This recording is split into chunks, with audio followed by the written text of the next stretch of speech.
नमस्कार साथियों, हमारे YouTube चैनल ब्रिलियंट ट्यूटोरियल में आप सभी का स्वागत है। मैं मुकेश कुमार आप सभी का हार्दिक अभिनंदन करता हूं।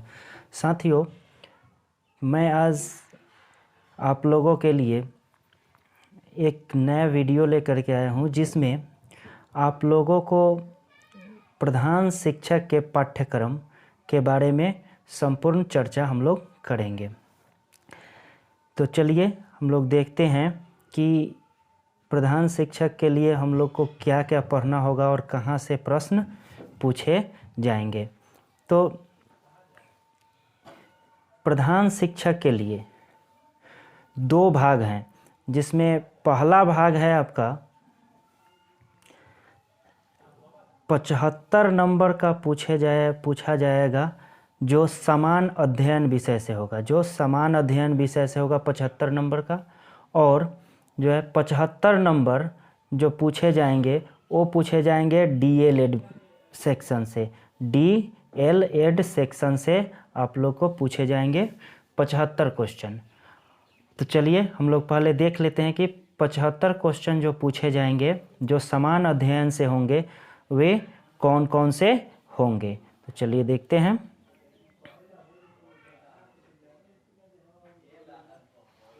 एक नंबर में आपको पूछे जाएंगे मैथ, एलिमेंट्री मैथमेटिक्स, प्रारंभिक गणित, जो 8वें स्तर के पूछे जाएंगे, और इससे जो है 20 अंक के प्रश्न पूछे जाएंगे।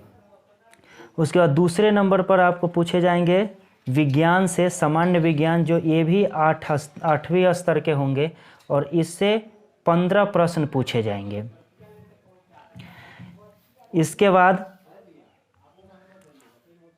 करेंट अफेयर्स, यानी कि राष्ट्रीय महत्व की समसामयिक घटनाएं, और यथासंभव वो राष्ट्रीय स्तर के भी हो सकते हैं, जिससे 10 अंक के प्रश्न पूछे जाएंगे।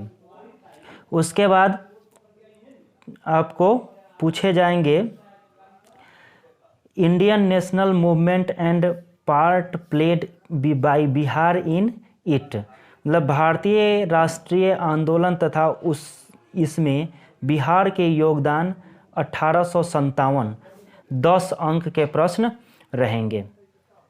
और फिर ज्योग्राफी से, यानी कि भूगोल से पूछे जाएंगे 10 अंक के प्रश्न, जो आपको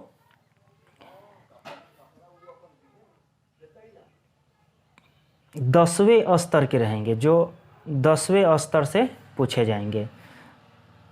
उसके बाद और भी है जो सामाजिक अध्ययन विषय से पूछे जाएंगे, सामाजिक अध्ययन विषय से, उससे भी 10 अंक के प्रश्न पूछे जाएंगे। ठीक है, तो उससे भी 10 अंक के प्रश्न पूछे जाएंगे, और कुल मिलाकर के जो है उसमें 75 अंक, सभी जोड़ करके 75 अंक के प्रश्न होंगे। और शेष 75 अंक के प्रश्न जो होंगे वो DL सेक्शन से पूछे जाएंगे। तो दोस्तों, आगे हम लोग देखते हैं कि DL सेक्शन से जो 75 प्रश्न पूछे जाएंगे, उसमें हम लोगों को क्या क्या पढ़ना है।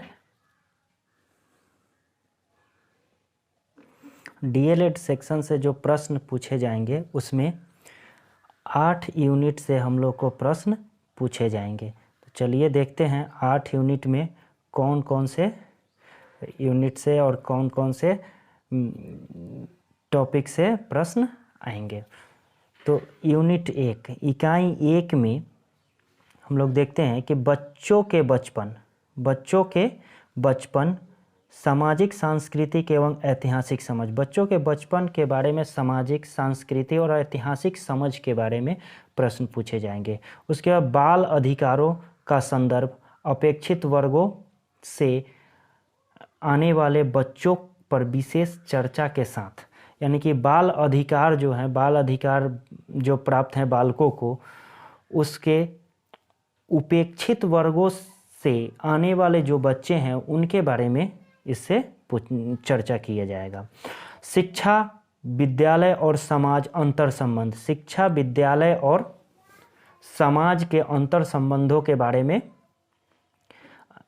इसमें सिलेबस में रखा गया है, इस इकाई में रखा गया है। विद्यालय में समाजीकरण की प्रक्रिया, इसको भी इस इकाई में रखा गया है। शिक्षा सामान्य अवधारणा और सामान्य अवधारणा, उद्देश्य एवं विद्यालय शिक्षा की प्रकृति, यानी कि शिक्षा के बारे में कहा गया है कि सामान्य अवधारणा को समझना है, उद्देश्य एवं विद्यालय शिक्षा की प्रकृति के बारे में बताना है। शिक्षा को समझने के विभिन्न आधार, दर्शन शास्त्रीय, मनोवैज्ञानिक, समाजशास्त्रीय, इन सभी आधारों पर शिक्षा का साहित्य, शिक्षा का इतिहास आदि के बारे में जानना है। ज्ञान की अवधारणा का दार्शनिक परिप्रेक्ष्य के बारे में जानना है। ज्ञान की अवधारणा की दार्शनिक परिप्रेक्ष्य के बारे में जानना है। चलिए आगे देखते हैं। आगे है इकाई 2। इकाई 2 से जो क्या क्या प्रश्न पूछे जाएंगे, तो इकाई 2 से पूछे जाने वाले प्रश्न होंगे महात्मा गांधी का हिंद स्वराज। महात्मा गांधी के हिंद स्वराज, इससे तो समझिए कि 1-2 क्वेश्चन रहेंगे ही, निश्चित ही रहेंगे। महात्मा गांधी के हिंद स्वराज पुस्तक के बारे में पढ़ना है। गीजूभाई बधेका के दिवा स्वप्न, गीजूभाई बधेका से ही मान लीजिए कि 1-2 प्रश्न निश्चित ही रहेंगे। उसके बाद है रविंद्रनाथ टैगोर। रविंद्रनाथ टैगोर शिक्षा सीखने में स्वतंत्रता एवं स्वायत्तता की भूमिका को रेखांकित करते हुए बताना है। उसके बाद है मारिया मोंटेसरी। मारिया मोंटेसरी से भी समझ लीजिए कि 1 क्वेश्चन तो रहना ही रहना है। ग्रहणशील मन पुस्तक के से विकास के क्रम शीर्षक अध्याय बच्चों के सीखने के संबंध में विशेष पद्धति को रेखांकित करते हुए मारिया मोंटेसरी जी को पढ़ना है। उसके बाद ज्योतिबा फुले के बारे में हंटर आयोग को दिया गया बयान, निश्चित रूप से इसको पढ़ना है। और शैक्षणिक, सामाजिक एवं सांस्कृतिक असमानता को रेखांकित करते हुए इनको पढ़ना है।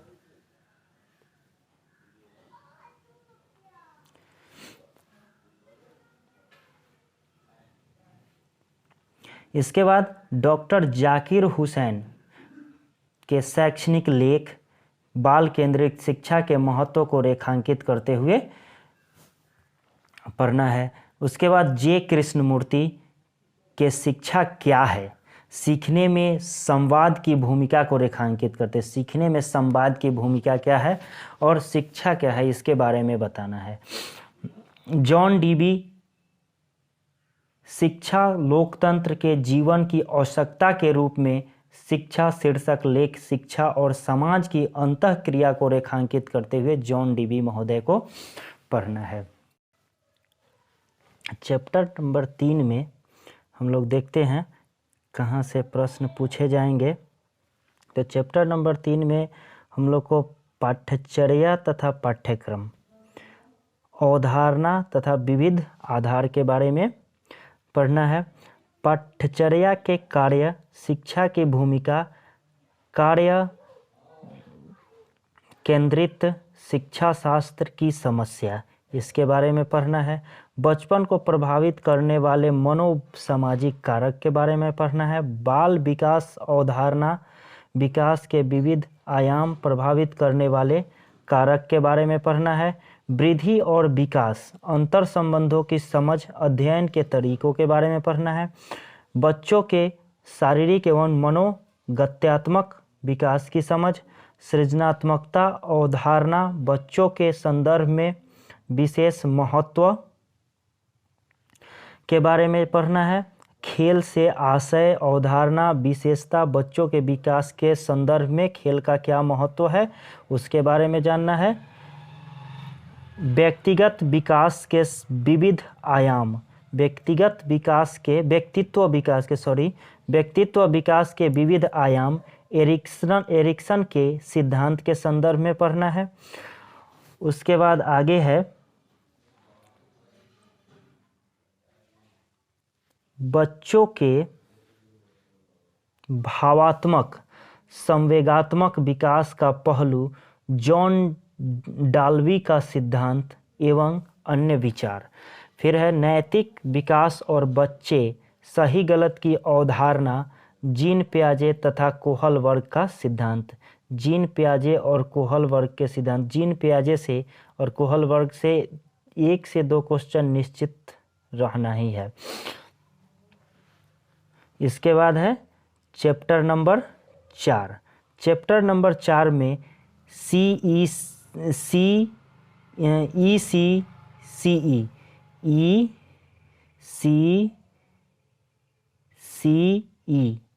सी ई के बारे में पढ़ना है चैप्टर नंबर 4 में। तो ई सी ई की अवधारणा। उसके बाद है एक संतुलित तथा संदर्भ युक्त ECCE पाठ्यक्रम की समझ। ECCE पाठ्यक्रम के लघु एवं दीर्घकालिक उद्देश्य के बारे में पढ़ना है। फिर आगे देखते हैं कि इसमें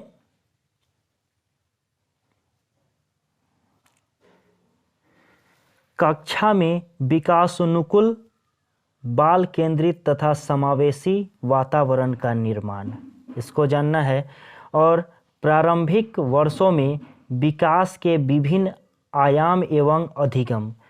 प्रारंभिक वर्षों में विकास के विभिन्न आयाम और अधिगम। विशेष आवश्यकता वाले जो दिव्यांग बच्चे हैं तथा प्रारंभिक बाल्यावस्था देखभाल और शिक्षा के बारे में पढ़ना है। शारीरिक शिक्षा अवधारणा एवं महत्व।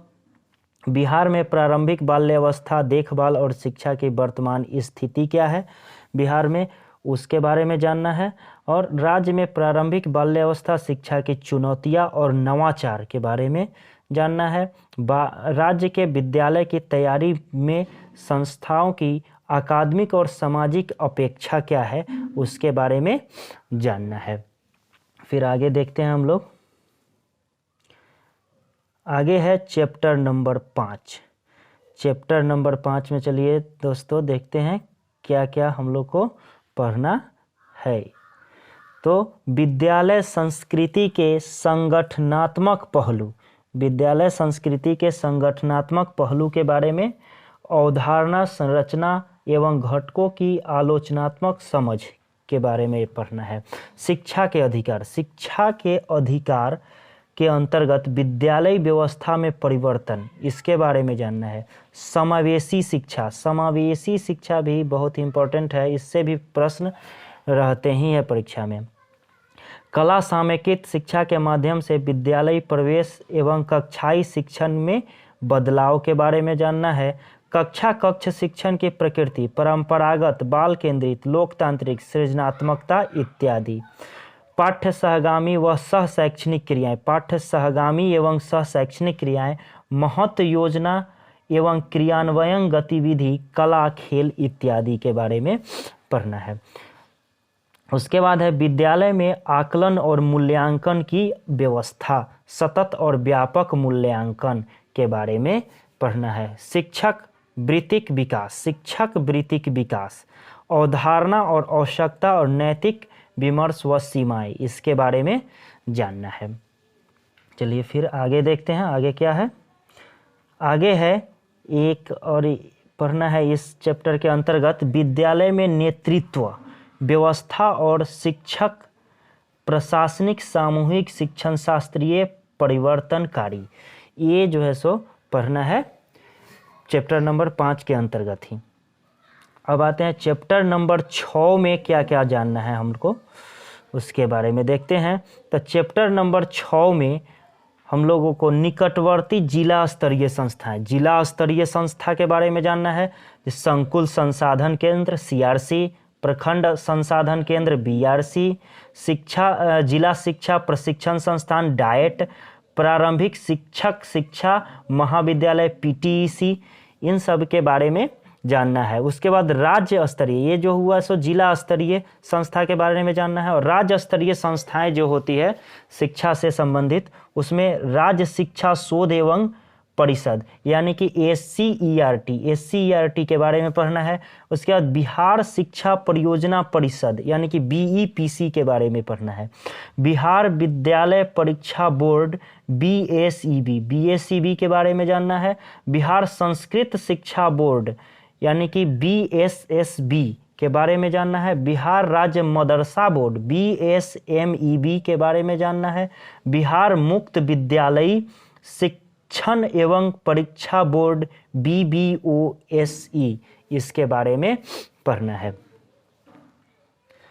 फिर देखते हैं आगे है हम लोग का एक और, इसके अंतर्गत एक और जो है टॉपिक है जिसमें है राष्ट्रीय स्तर की संस्थाएं।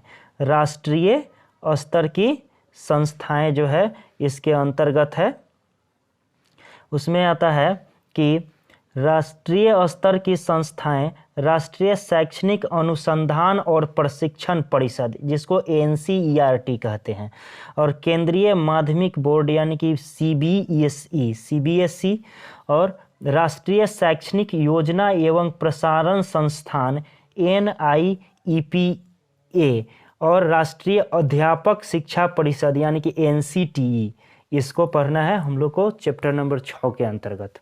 उसके बाद आगे देखते हैं चैप्टर नंबर 7।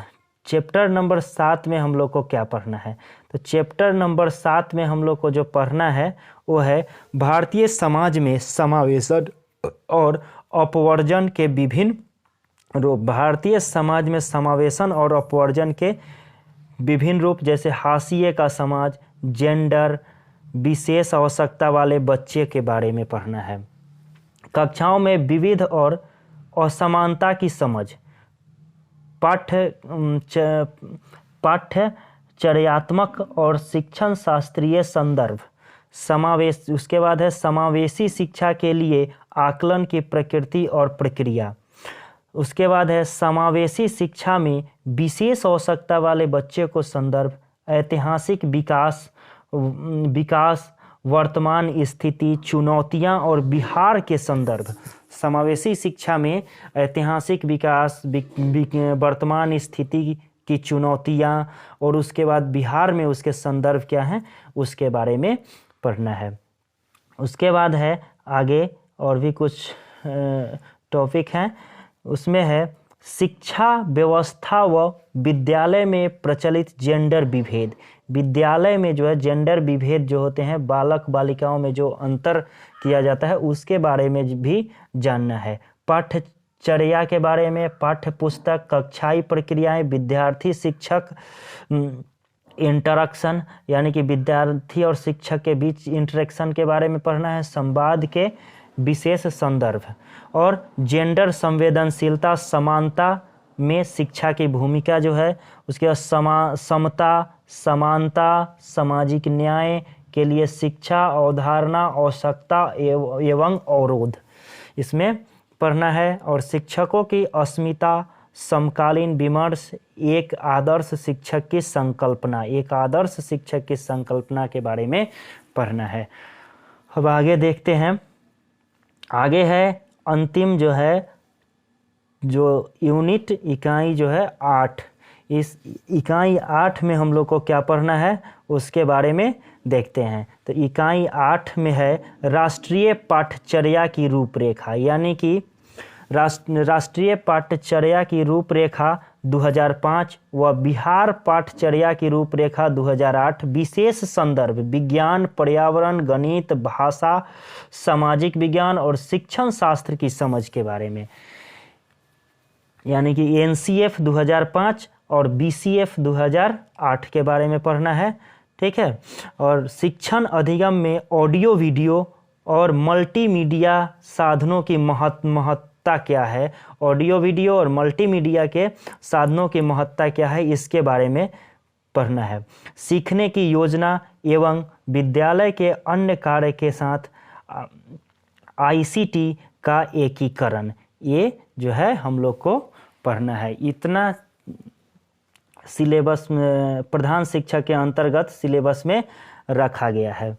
तो यदि अभी तक आप हमारे चैनल को सब्सक्राइब नहीं किए हैं तो सब्सक्राइब कर लीजिए और लोगों को वीडियो शेयर भी कर दीजिए। यदि वीडियो अच्छा लगे तो लाइक कर लीजिए और लाइक करिए और कमेंट करिए कि हम और उससे उत्साहित होकर के आपके लिए नए नए चीज़ों को, नए नए टॉपिक को लाते रहें।